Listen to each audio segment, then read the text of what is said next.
Guys, nandito na naman ako sa Mendra. Ipakita ko sa inyo guys kung ano ang meron sa Mendra, Western Australia guys. Tingnan nyo guys. At dito kami pumupunta manguha ng dilis. Kaya lang minsan marami, lalo na kung maraming mga Pilipina dito guys. Pumupunta dito, nangunguha ng dilis. Dito kami pupunta pag gabi. Kasi wala sa araw, hindi mo mahuhuli. Matatalino din ang mga dilis. Kaya samahan nyo ako guys. Ipasyal ko kayo sa buong Mendra. Tana guys!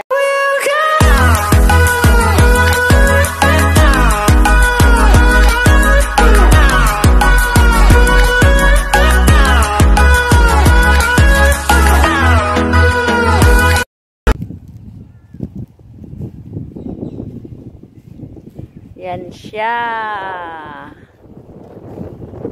Ang Mendra. Tsaka makita mo yung doon ang mga towers guys. Oh.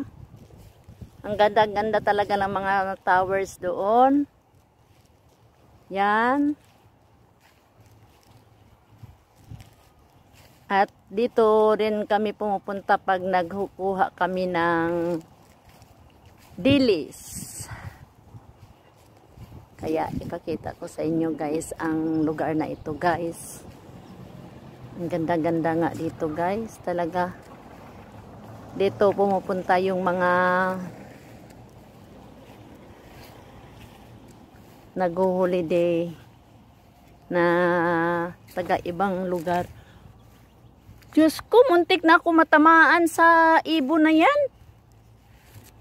Diyos ko, muntik pa natusok yung ulo ko. Putris na to, oh. Yan, oh. Yang nasa ano, guys.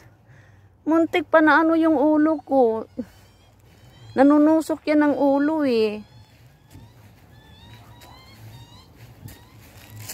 Siguro yung pagkain ko siguro yung inano.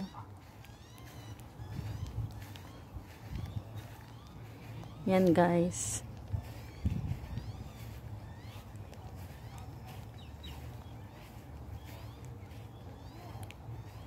Yan guys.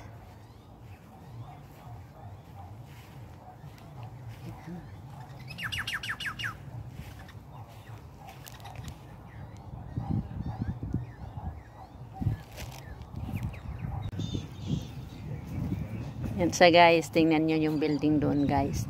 Nung bago akong dumating dito guys, dyan kami nag-i-stay ng 2 gabi at saka 2 araw. Dyan sa building na yan guys. At saka doon sa tabi niyan, mga bahay na magaganda, yung worth 1 million guys. At doon sa tabi niyan sa kabila din guys, diyan ang mga restaurant, kagaya ng Asian restaurant. At saka doon sa kabila, for sure. Yan guys. Tingnan nyo guys, oh. Yun. At saka mayroong nagtatrabaho doon sa kabila kasi gagawin daw niyan dyan ng swimming pool guys. Kasi kung halimbawa may gustong maliligo dito at saka gustong pupunta ng swimming pool, mayroong swimming pool doon sa kabila guys. Yan. Pakita ko sa inyo guys yung bridge. At saka dito guys yung mga Ferris wheel, yun mga palaruan nandoon sa kabila guys. Diyan. Pag Saturday, Sunday, maraming mga tao diyan namamasyal. Dito, mapupuno dito ng mga tao guys. Saturday and Sunday. Kaya, yun. At saka makita mo yung parang may ano doon, may panton. Diyan kami nangunguha ng dilis guys paggabi. Tsaka yun ang carnival. King Carnival. Yan guys, oh. Yan. Pero hindi kagaya sa atin talaga guys, na yung mga ano sa atin talagang magaganda. Diba? Yan guys. Yan. Yan. Pasyal ko kayo guys. At saka yung ano dyan guys, dyan kami kumukuha ng dilis. At dyan din kami nagka-crabbing. Kung halimbawa may crab net kami, dyan kami pumupunta sa may ano, sa may panton. Yan, tingnan mo. I-drop lang namin yung ano guys, yung crab meat. Tsaka lalagyan namin ng buto ng manok. Siyempre may laman din yung manok. Yun ang ipain namin guys. Andyan yung bridge. Yan guys. Nag-iingay yung mga ano guys, mga ibon, yung mga ibon na maiitim. Muntik pa natusok yung ulo ko. Yung magpay, nakakatakot kaya guys. Kaya yung mga iba ditong nag-ano guys, nagbibisikleta, yung helmet nila, meron silang nilalagay na ano guys, na parang spike yung helmet nila. Kasi pang halimbawa, umaano yung mga magpay, siyempre hindi sila masusugatan yung ulo nila. At saka yun, matusok yung magpay doon sa helmet nila na may spike. Tingnan mo guys, oh. Dito guys. Yan. Dito kami mangunguha ng dilis guys. Tingnan natin kung may dilis na guys, pero hindi natin makuha pag umaga. Meron na siya guys, oh. Meron na guys. Kaya lang maliit pa. Kailangan yan talaga sa gabi kasi iilawan namin siya. Kaya lang marami na mamaya pupunta dito guys, manguha ng dilis. Tingnan mo ang dilis guys, oh. Ang dami na, oh. Oh, ang dami. Oh, ang dami.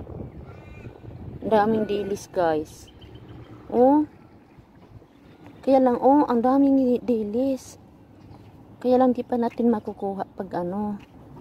Kailangan pa ng gabi at saka may ilaw. Yan.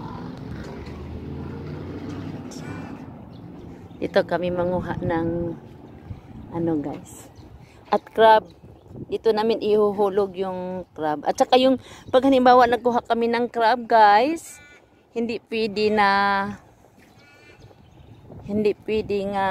kunin namin yung kulang sa sukat kasi magmumulta kami guys. At saka ang multa is $250 ang isa. Tapos lalagyan pa ng patong na 5,000. Kaya di na lang namin kukunin guys pag talagang kulang sa sukat kasi nakakatakot. Bahala na kung di kami makakain. Yan. Alam mo dito guys, marami din kayang mga ano guys, yung mga walang bahay. Hindi lang na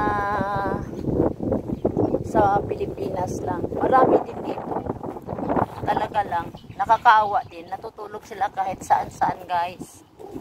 Kaya sana matulungan din sila. Ayaw din, minsan kasi ayaw din tumira sa ano guys. Yung parang it's scare. Gusto pa nilang tumira sa ano guys. Dito sa labas. Yan guys. Yan. Samahan mo ako guys.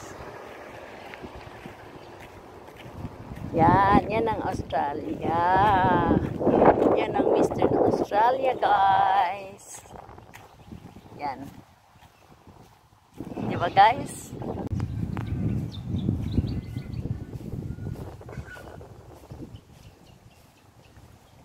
Yan yung park nila guys. So,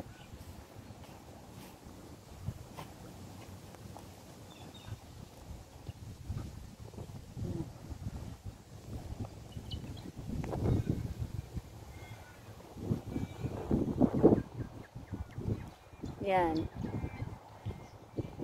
King Carnival daw yan nila guys. Tingnan mo guys. Ang liit lang, di kagaya sa atin, di ba? Yan.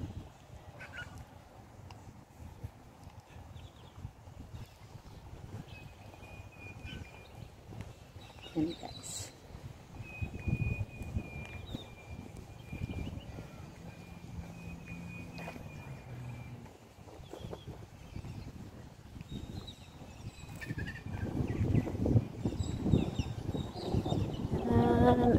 Ang ganda ng lugar nila. Wala pa masyadong tao guys kasi ano guys may mga pasok pa sa Bernice ng hapon. Meron na ito parang pumupunta guys.